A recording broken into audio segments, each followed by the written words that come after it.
It was widely expected after hints from the Scottish Government, and tonight we know for sure 11 local authority areas in Scotland are to be placed into the toughest level of restrictions. Just under half the population is to be affected, almost 2.3 million people. The First Minister made the announcement at Holyrood today, explaining why she felt it necessary to put so many people in a tighter form of lockdown. Well, as we heard from the First Minister just a few moments ago, the number of infections in West Central Scotland have stabilised at what she said was a stubbornly high level. Earlier, I spoke to the Health Secretary, Jean Freeman. I began by asking her if the virus is spreading in cafes, shops, restaurants and gyms, which will all close in the move to level 4. Thank you. Now, it's Tuesday night and you're watching The Nine. Stay with us. Here's what's still to come.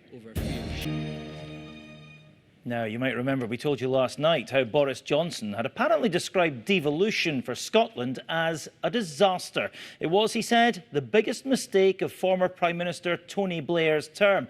Well, the comments provoked a predictably fierce reaction, and it's meant the Conservatives have spent much of today on the back foot trying to defend them. The party's Scottish leader has insisted that devolution is not the problem. Here's our chief political correspondent, Glenn Campbell.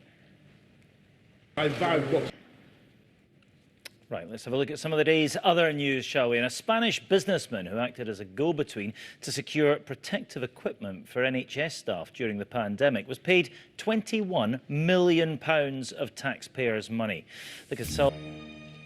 Now, one of the biggest concerns throughout this whole pandemic has been the impact on our mental health, and we're beginning to get a clear picture of the true scale of the crisis. The Royal College of Psychiatrists has told BBC Scotland that about a third of the adult population is now displaying the kind of serious symptoms that could characterise a psychiatric illness, such as loss of sleep, self-harm or severe eating disorders. They say Scotland is in the grip of its worst ever mental health crisis, and they're concerned about how many lives are being lost because services can't cope with demand. Here's our health correspondent, Lisa Summers. You basically have a sound.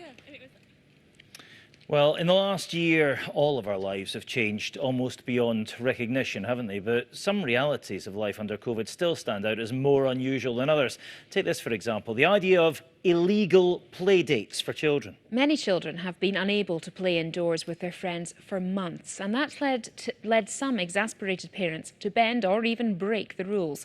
The Nine's Conor Gillis has been finding out how mums and dads across Scotland have been coping. Now, we heard earlier in the programme the frustrations of people who've been put into level 4. But some people have welcomed the news today. It's been an anxious time for those who were shielding and still feel exposed to the virus. And then there are those who've lost loved ones, people who've seen all too clearly the toll COVID can take. The Nine's Hope Webb has more. Duncan Bannatyne there. Well, let's look at sport itself now. And Amy's here. And after the euphoria of last week, Amy, Scotland's football teams are bringing us back down to earth a bit now, aren't We're they? just getting used to Scotland winning Normal football service games, is being weren't we? resumed. It certainly has, Martin. Thank you very much. Good evening. Yeah, a lot of people, accepting the new measures, but they'll miss their sport because you can't play badminton outside. Well, not in this weather. Not in this weather, you can't, that's for sure. Yeah, frustrating, but people understand, don't they? Yeah. All right, Amy, thank you very much indeed.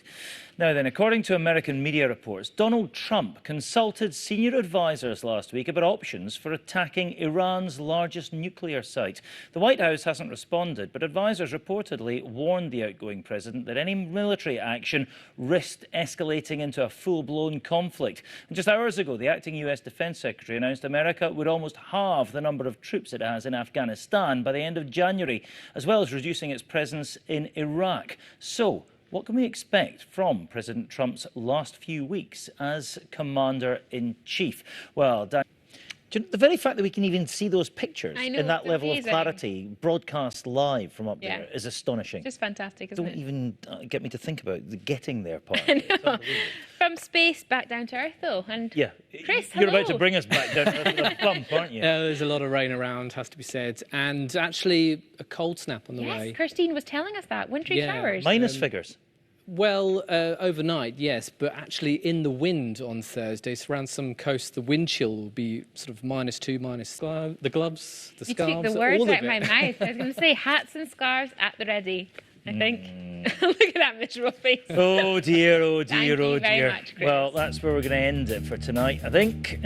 Seems like a reasonable time to do that. I shall be back tomorrow, same time, same place. I'll see you next week. Thanks for watching. Night, night.